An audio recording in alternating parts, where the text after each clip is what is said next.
del mensaje es: somos protagonistas. Todos nosotros somos protagonistas de nuestra vida.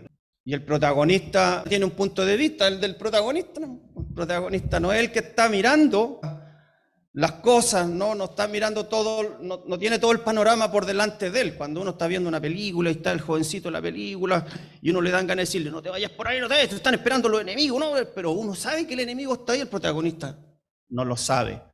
Que es lo que le pasó también a Job, ¿no? Job no tenía idea de aquella conversación que Satanás tenía con Dios.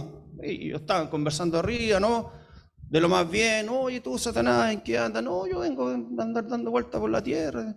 ¿Has considerado a mi siervo Job, que no hay otro como él en toda la tierra? Ah, sí, pero él está así porque tú lo tienes cercado, le has dado de todo.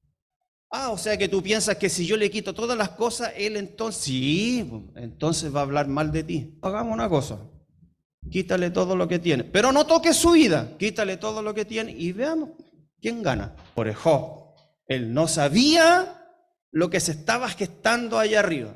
Él era el protagonista de su vida acá abajo y empiezan a venirle todo lo que pasó al pobre Job solamente por la conversación que se gestó arriba en los cielos. Eso nos deja entrever que muchas de las cosas que a nosotros nos acontecen se zanjan allá arriba primero y después vienen acá abajo. Bueno, pero ese no es el tema. La vida de José, porque yo de él voy a hablar un poco, ¿no? Estoy hablando de José, el soñador de sueños. Cuando José ya terminaron de pasar los años, estos años de escasez que hubo en la tierra, y que José, ya habiendo sido puesto, ¿no? Como el segundo de Faraón y habiendo guardado el grano, vinieron ya los años de la sequía y de la hambruna. Y el texto está justamente en esa parte de la vida de José, cuando José ya van 2 años de la hambruna y José se encuentra esperando que en algún momento vengan sus hermanos. Cuando uno ve la historia, uno debería hacerle preguntas al texto, ¿no es cierto, Pastor Marco? Que uno tiene que hacerle preguntas al texto y después tiene que buscar la respuesta, sí, tiene que buscar la respuesta. Uno se podría preguntar: bueno, si José estaba ahí con estos 2 años de hambruna, esperando que llegaran sus hermanos, ¿por qué José nunca habló, nunca fue a ver a su papá? ¿Por qué José no se ha preguntado eso? Cuando José es vendido por sus hermanos y llega a la tierra de Egipto y lo toma Potifar, la gracia de Dios estaba sobre él y era un administrador, como él lo es uno de los dones espirituales que nosotros tenemos hoy para la iglesia, y él queda bien a cargo de toda la casa de Potifar. No era cualquier persona, Potifar era un oficial del rey. ¿Por qué en ese momento que tenía todas las ventajas no fue a ver a su papá? Peor aún, si pasó todo lo que pasó con esta señora que, ¿no es cierto?, trató de acostarse con José y después termina en la cárcel y luego sale de la cárcel, y por todo lo que pasa con el sueño de Faraón y todo rico en detalles, todas esas cosas, ¿por qué en ese momento en que llegó a ser el segundo de Faraón, antes siquiera que empezaran los años de abundancia, y declaró Faraón de él: no hay otro, oye, en este está el Espíritu de Dios, porque no hay otro como él, tú eres inteligente, a ti te voy a poner a cargo de todas las cosas. No habrá otro mayor en el reino que yo. O sea, después de mí, tú dispones de todo Egipto. Imagínense el saltito de ser un reo, pasó a ser el personaje más importante en Egipto. Ahí tenía todo. Tenía la autoridad, tenía la plata. ¿Por qué no fue a ver a su papá? ¿Qué estaba pasando por la cabeza de José? Él pudo haber tomado un carruaje, le dicho: Faraón, ¿sabes qué? Me voy a tomar 2 semanas de vacaciones, me corresponden 15 días, la ley dice eso. No, pero voy a haber tomado más, sin ningún problema. Voy a sacar unos carros, uno de los mejores caballos, porque voy a ir a ver a mi papá. Pero no lo hizo. ¿Cuántos años tenemos ahí de abundancia y de estatus social que José tenía? Por lo menos, mínimo 7, ¿no? Mínimo 7. Y no fue a ver a sus hermanos. Cuando llegó su papá, tampoco el texto dice por qué José no vivió con su papá. Es más, hasta lo separó. Y tampoco el texto dice que le haya contado a su papá, que sería lo lógico, ¿no? Oye, ¿qué pasó? ¿Por qué nunca me fuiste a buscar? ¿No me querías? ¿No era yo el favorito de todos los hermanos? El verso 1 dice así: oh pastor de Israel, escucha. Tú que pastoreas como a ovejas a José, que estás entre querubines, resplandece. En una traducción diferente de este pasaje, los rabinos dicen que podría sonar así, yo lo escribí acá, dice: así como José trató con amor a sus hermanos, así trátanos con amor también a nosotros. Entonces, la actitud que José tuvo con sus hermanos era desde la perspectiva de cómo él estaba viendo su historia, ¿no? Su vida. Nosotros que leemos la Biblia, estamos desde afuera viendo todo lo que le está pasando a José y estamos entendiendo la historia desde otro punto de vista, porque nosotros no somos los protagonistas, nosotros somos los observadores. Es como cuando uno está en la tribuna viendo un partido de fútbol, ¿no? Ahí dicen, no, este debió haber sacado a este, debió haber puesto a este otro, este está jugando mal, no lo debió haber puesto en la derecha porque corre más, tenía que haberlo puesto por este lado. Y ahí todos sabemos ser directores técnicos. Y es porque nosotros no estamos en el campo de juego, ¿no? Estamos afuera. Bueno, algo parecido le estaba pasando a José.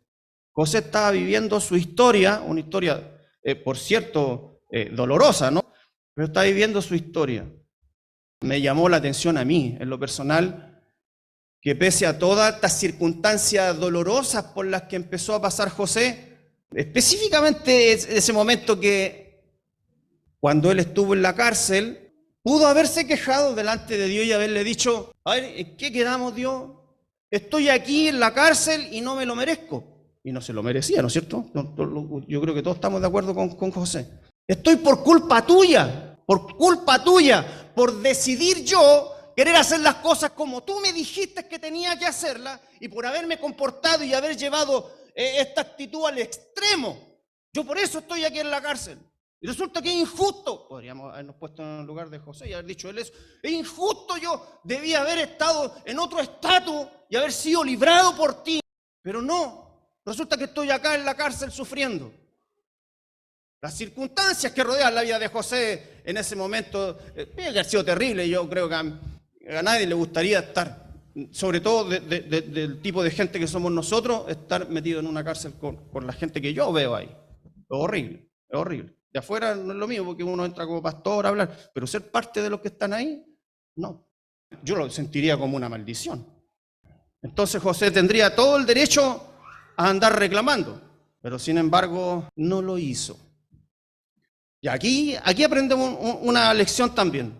Nosotros siempre estamos pasando por situaciones complicadas en la vida, siempre. Si salimos de una, luego entramos en otra, ¿sí o no? Entonces, puede que generalmente hay una diferencia, que es lo que ve uno de tanto trajín en las congregaciones, que apenas cae uno en una situación complicada, ¿qué es lo que hace? Va a quejarse. Y se queja uno delante de Dios, ya sea solo en oración o después porque llega a contar el testimonio en la iglesia. Hermano, oren por mí, pobrecito, porque yo estoy pasando por tal. No digo que sea malo, por si acaso, porque hay varios pasajes que nos dicen que nosotros podemos hacer eso. El rey David se pasaba quejando también de su situación. Pero curiosamente, la vida de José, si es que fue así, no lo sabemos, no está registrado. No aparece que José se haya quejado en ningún caso. Ahora, si esto le agradó al Señor, a su pleno criterio. La pregunta es, ¿sabía José que sus hermanos iban a llegar a Egipto? No me conteste, es para que usted le dé una vuelta al asunto, ahí en su banca. ¿Sabía José que sus hermanos iban a llegar a Egipto? ¿Qué cree usted? ¿Por dónde se inclina usted? Yo creo que sí. Que José sabía que sus hermanos iban a llegar a Egipto. Tengo dos razones. Una es la razón obvia. Había hambre y José lo sabía, y el hambre no estaba solo en Egipto. El hambre estaba abarcando toda esa área de Asia. Y el único lugar donde había pan era ahí. Así que José sabía que más temprano que tarde sus hermanos iban a tener que llegar a comprar trigo. Había otra razón más ahí. La otra razón es que ustedes saben que antiguamente no había televisión. Entonces, ¿qué se hacía? ¿En qué se mataba el tiempo? Ahora cuesta imaginarlo, cómo uno mata el tiempo en YouTube, las redes sociales, Facebook, qué sé yo, Twitter y todo ese tipo de cosas. Uno se podría quedar pensando, ¿y qué hacían antes? Bueno, antes se juntaban en familia y se hablaba mucho, cosa que ahora como que se ha perdido esto, no se hace mucho. Entonces, la otra razón es que sí José sabía lo que había dicho su abuelo. ¿Saben cuál es el abuelo de José? Abraham. ¿Sabían ustedes que le habló a Abraham, entre todas las cosas que le habló, porque le habló varias veces, y le dijo, sabe pues Abraham que tu generación, tu descendencia, va a llegar a Egipto y va a estar ahí 400 años, y luego yo los sacaré de allá? Ahora nos cabe preguntar nosotros, ¿habrá sabido José eso? Claro que lo sabía. No lo sabía por las redes sociales, sí. Lo sabía porque se traspasaban ellos la información de la familia. Él sabía eso y muchas otras cosas más de su abuelo Abraham. Todo lo que había pasado con su abuelo Abraham. Lo sabía también Isaac. Isaac se lo había contado a sus hijos, Jacob y Esaú. Así que Jacob también se lo había contado a sus hijos y ellos sí sabían lo que iba a pasar. Así que en un momento dado de esta historia, José sabe que sus hermanos van a llegar.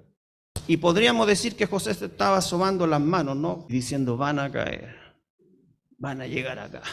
Y entonces José se prepara para recibir a sus hermanos. Quiero que entiendan que José, lo último que supo de sus hermanos es que a sus hermanos lo querían matar. Y que se salvó porque Rubén intervino y le dijo, no lo matemos, mejor vendámoslo. Cuando uno entra en el texto entiende que en realidad Rubén no quería ni matarlo ni venderlo, solo quería devolver al papá. Y fue Judá quien al final terminó gatillando la venta de él. Pero él gustó y palpó esto que no es bueno. La Biblia siempre habla las cosas buenas y las cosas malas. No es bueno que un padre haga diferencia entre sus hijos como Jacob lo hizo, ¿no? Y esto provocó lo que se provocó en la familia de José. Entonces esa es la imagen que José tiene de sus hermanos. La última imagen que queda de él es dentro de ese pozo, gritándole a estos hermanos indolentes, sáquenme de aquí, sáquenme de aquí, sáquenme de aquí. En plena oscuridad, y la única mano que lo sacó de ahí fueron los madianitas que lo sacaron para llevárselo y finalmente venderlo a los ismaelitas que llegaron a tierra de Egipto. Entonces nos cabe preguntar otra pregunta más. ¿Qué estaba pasando por la cabeza de José? Mire, José se preparó para recibir a sus hermanos. José, primero se me escapa un dato. Esta información que José tuvo con el faraón, de explicarle, cuando Faraón le explica el sueño, mira, yo vi 7 vacas gordas y bonitas, después las 7 espigas, etcétera, etcétera. Y viene José y le dice, no, que sabes que a Dios le plació revelarte a ti lo que va a hacer. A ti seguramente porque él era la cabeza. El que está en la cabeza siempre es responsable. Por eso se le debe respeto a los que están en la cabeza. Entonces viene y le dice, a ti decidió Dios revelarte, ¿sabes lo que va a pasar? Va a pasar esto, y los 7 años de abundancia, 7 años de escasez. Yo te aconsejo, ya no fue Dios, fue José, le dijo, yo te aconsejo, levanta grande y guarda el trigo, y qué sé yo. Entonces, esa información que quedó ahí fue, como le llamaríamos nosotros hoy día, una información de Estado. Esa información no la supo el pueblo, quedó solamente en las cúpulas. ¿De dónde sacamos que esta información quedó como información de Estado y que el pueblo no sabía? De esta parte de la Biblia donde dice que el pueblo pasaron los 7 años de abundancia y tuvo hambre y vino donde Faraón. Ellos vinieron donde Faraón. O sea, el pueblo no tenía idea. Si usted sabe que le van a cortar el agua la próxima semana, y lo anuncian, ¿no es cierto? Lo anuncian, no, vamos a ver un corte de agua, 2 días vamos a estar sin agua. Y usted dice, 2 días sin agua, yo tantas veces voy al baño, me tengo que bañar, tengo que cocinar, necesito tantos litros, voy a llenar toda la tina.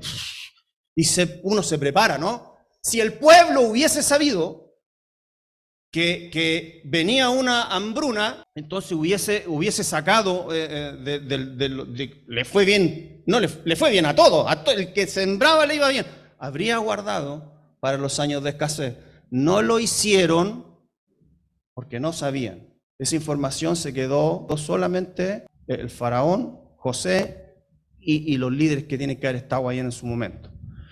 Dicho sea de paso, ahí el faraón le dice, ¿no es cierto? Le dice, bueno, tú te haces cargo del grano, tú te haces cargo de la semilla. Y se entiende, ¿no? Que como José fue capaz de guardar él su semilla, entonces también quedó en la condición de ser capaz de guardar la semilla de trigo del faraón.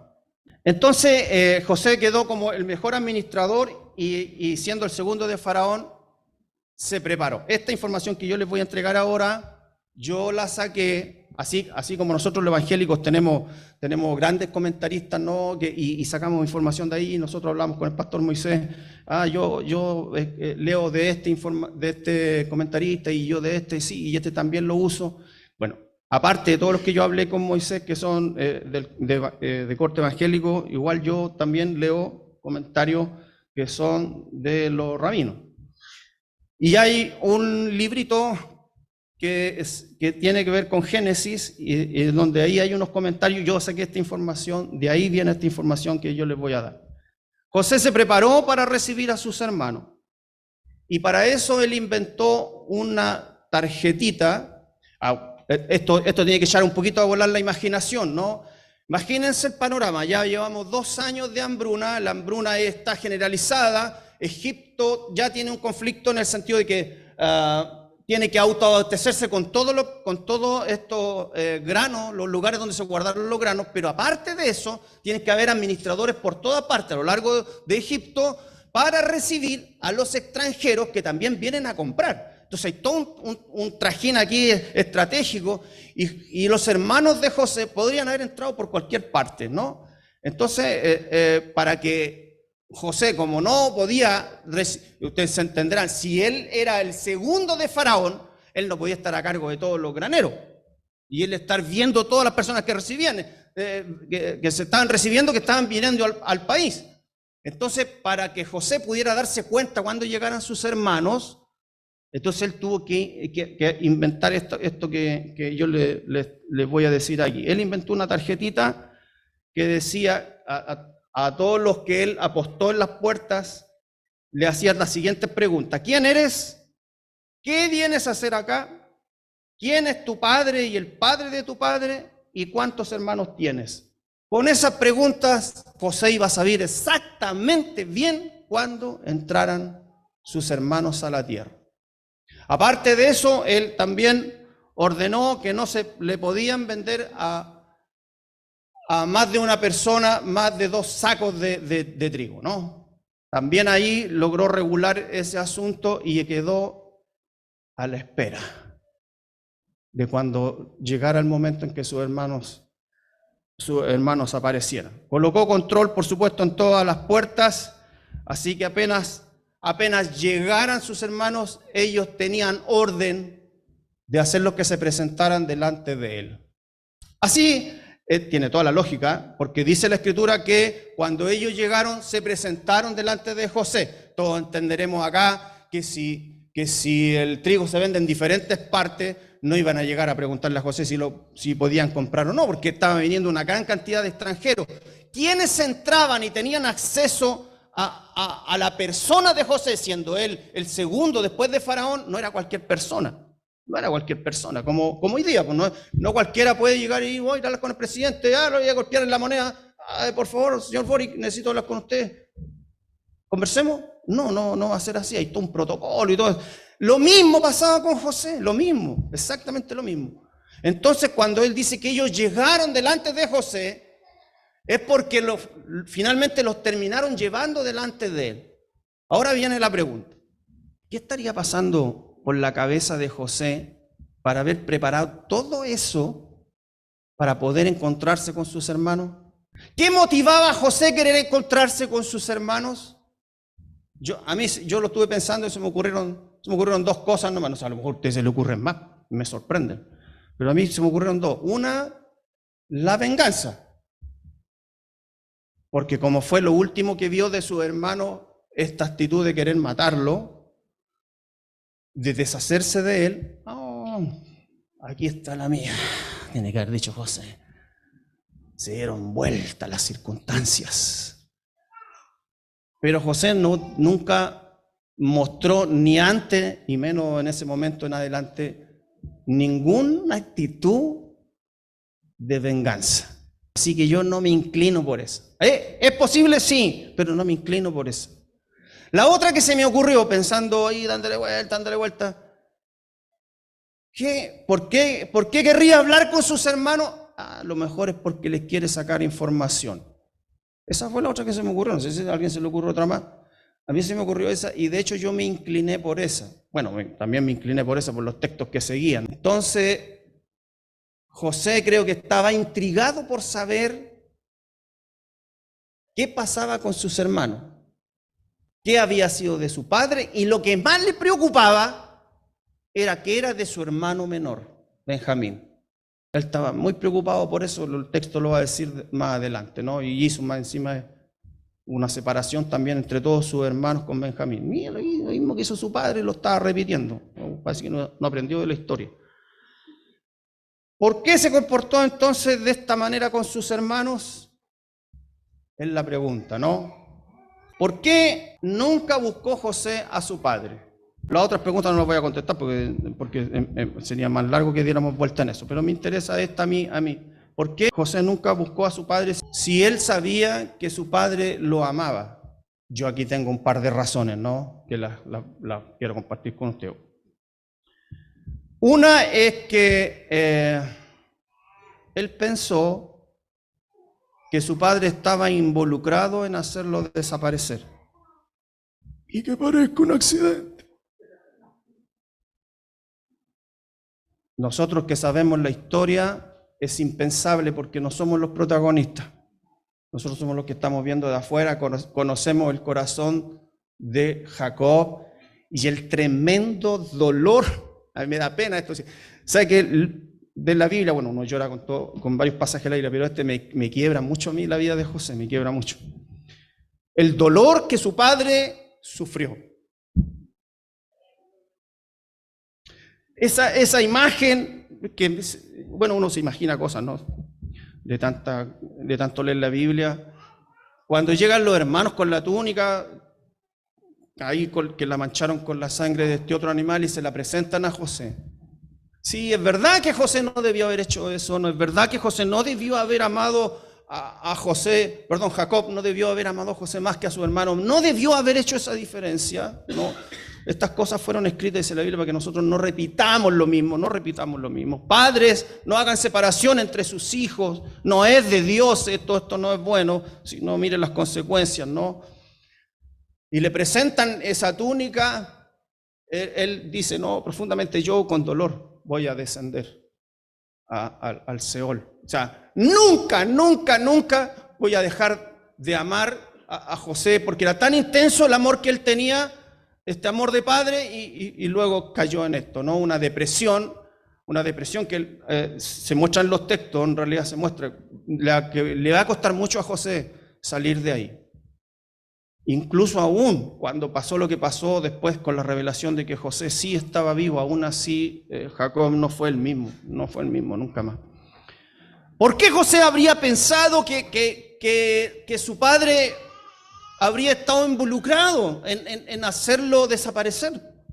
Una de las razones, bueno, aquí yo también junto dos razones, ¿no? Los sueños de José son el primer argumento que cae a favor de que José pueda pensar de esa manera. ¿Por qué? Porque José soñó que él quedaba por sobre sus hermanos Y no solamente sus hermanos, sino que quedaba sobre su padre y su madre, ¿no es cierto? Cuando él soñó acerca del sol y la luna y 11 estrellas que venían y se postraban delante de él, su padre le dijo, ¿qué es esto, José? O sea que voy a ir yo y tu madre y tus hermanos y nos vamos a postrar delante de ti. Si nosotros seguimos la línea, Dios llama a Abraham, Dios le habla a Abraham, tiene un hijo con la esclava Ismael y le dice, no, este no te heredará, será uno con tu esposa Sara. Y entonces nace Isaac. ¿Y sobre quién recae? Mire, fíjese que esta cuestión es de familia. José sabía toda esta historia, por favor. José sabía toda esta historia. Si lo había pasado con su abuelo nomás. Y le dice, no, este no te va a heredar, este no será el principal, hablando de Ismael, sino que tu hijo que tendrás con Sara. ¿Y qué es lo que hizo Abraham? Sara le dijo, cuando ya empezaron los problemas con Isaac, le dijo, ¿sabes qué? No quiero que estén juntos. Así que saca a Ismael de acá. Imagínense que le diga a su padre, claro, como ella no era la madre, ¿qué problema hay que viva lejos? Pero no es lo mismo para el padre. Esto le causó mucho dolor a Abraham. Sin embargo, tuvo que intervenir Dios porque Abraham no iba a hacerle caso a su mujer. Y interviene Dios y le dice, es verdad que no hay que hacerle caso a la mujer, pero vamos a hacer una excepción ahora. Ya, Abraham, hazle caso a tu mujer. Esta parte le encanta a mi señora. Le encanta a mi señora. Hazle caso a tu mujer en todo cuanto Sara te diga. Y Abraham, con el dolor de su corazón, no hizo una provisión y despachó entonces a Agar y a su hijo Ismael y los envió lejos. Y los envió lejos porque no le correspondía la primogenitura a Ismael, sino que a Isaac. Entonces no era tan difícil para José decir, mi papá sabe que el primogénito es Rubén y que a él le corresponde la primogenitura, y como a mí se me ocurrió soñar estos sueños, entonces mi papá tiene que haber pensado que yo tengo que desaparecer de acá. ¿Qué? Eso fue lo que es muy posible que haya pasado por la cabeza de José para hacer esto. Y lo otro son los nombres que le puso a sus hijos. Él tuvo 2 hijos. Miren, en el periodo de estos 7 años de abundancia, José obtuvo una mujer y se casó con la hija de un sacerdote de Egipto, y tuvo un primer hijo que se llamó Manasés, que significa olvidar. Y él le puso al primero, los padres ponían en ese tiempo nombres que tenían que ver con lo que interpretaban lo que les pasaba a ellos, o a veces también ponían nombres para marcar el futuro y el destino del personaje nacido que necesitaba el nombre. Y él lo que hace con esto, interpreta sus circunstancias en este momento y dice, no, yo lo voy a poner Manasés porque ya olvidé, quiero olvidar el dolor de la casa de mi padre, quiero olvidar a mi padre y quiero olvidar a mis hermanos.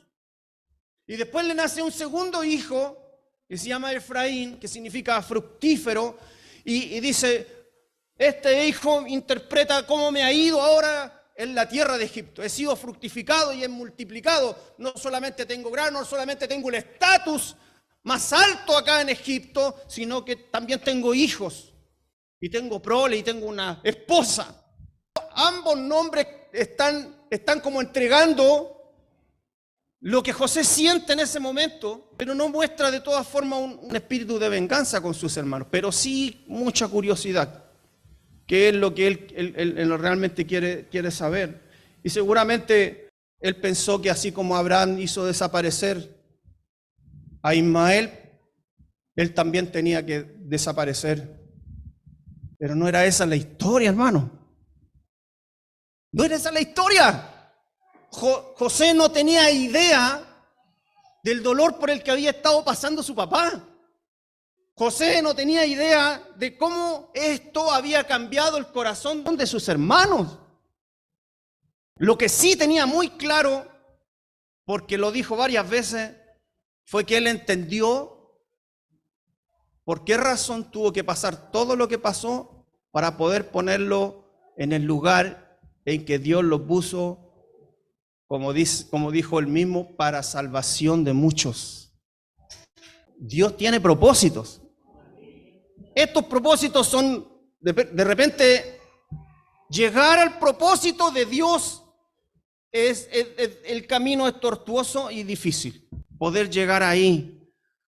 Pero qué glorioso cuando uno llega y entiende y viene la revelación de que todas las cosas que han estado pasando durante años, de pronto se te aclaran y todas las cosas por las que tú pasaste, sean buenas o sean malas, a tus ojos tenían una razón de ser. No la podíamos ver porque nosotros somos los protagonistas de nuestra propia historia. Pero Dios desde arriba está viendo un panorama general, porque a mí me cuesta entenderlo, pero Dios no está en el tiempo como estamos nosotros. Nosotros tenemos, ¿no es cierto?, pasado, presente y futuro. Para Dios siempre hay un presente. Él lo tiene todo delante de sus ojos, no se le escapa nada. Nosotros hemos sido llamados, hermanos, y yo debo creer, y a mí lo que me tiene que afirmar es el amor de Dios. No sé qué habrá sujetado, en realidad yo me trato de preguntar qué pasó por la cabeza de José cuando lo amenazó Potifar, cuando estaba siendo trasladado, vendido por los ismaelitas allá en Egipto, y después cuando estuvo en la cárcel le interpreta el sueño al panadero y después al copero, y el otro quedó entusiasmado y le dice: acuérdate de mí, cuando esto ocurra yo estoy tan seguro que esto va a acontecer, que cuando te ocurra, acuérdate de mí delante de Faraón. 2 años pasaron. La decepción en el corazón de José tiene que haberse agrandado otra vez, 2 años más, para que Dios moviera las circunstancias, ¿no? Y el Faraón soñara y por fin dijera: uy, ahora que me acuerdo, mira, ¿sabes que en la cárcel, bla, bla, bla, bla, bla? Y llega. Hay un pasaje tremendamente conocido de Romanos que todos lo conocemos. A los que a Dios aman, todas las cosas le ayudan a bien. Si tú amas a Dios, todas las circunstancias parezcan claras o oscuras a nuestra vista, van a gatillar en algo que va a ser para la gloria de Dios. Para la gloria de Dios. Así que, hermano, bueno, este es el mensaje. Miremos las circunstancias como las miremos desde el punto de vista de nosotros. A mí me dan ganas de preguntarle a Dios, no, muchas cosas. Dios, ¿por qué esto? ¿Y por qué aquí? ¿Y qué hago yo acá? ¿Y por qué se gestó esto así? Y Dios no me dice nada. Él habla cuando quiere y cuando encuentra propicio hacerlo. Pero de una cosa yo me aferro. Yo soy un hijo de Dios y todas las circunstancias que se van moviendo a mi alrededor, aleluya, están sujetas a su mano. Es más, sin ahondar en esto, he aprendido que hasta me ha dado autoridad para que yo cambie las circunstancias que están a mi alrededor. Y tú también tienes esa autoridad. ¿Puedes provocar cambios en tu entorno? Sí, lo puedes hacer. Eres un intercesor de Dios. Que el diablo te haya dicho que no, es otra cosa. Pero eres un intercesor de Dios. Y tienes poder para cambiar las circunstancias. Que el Señor les bendiga y les vaya, pero muy, muy bendecidos en su ministerio.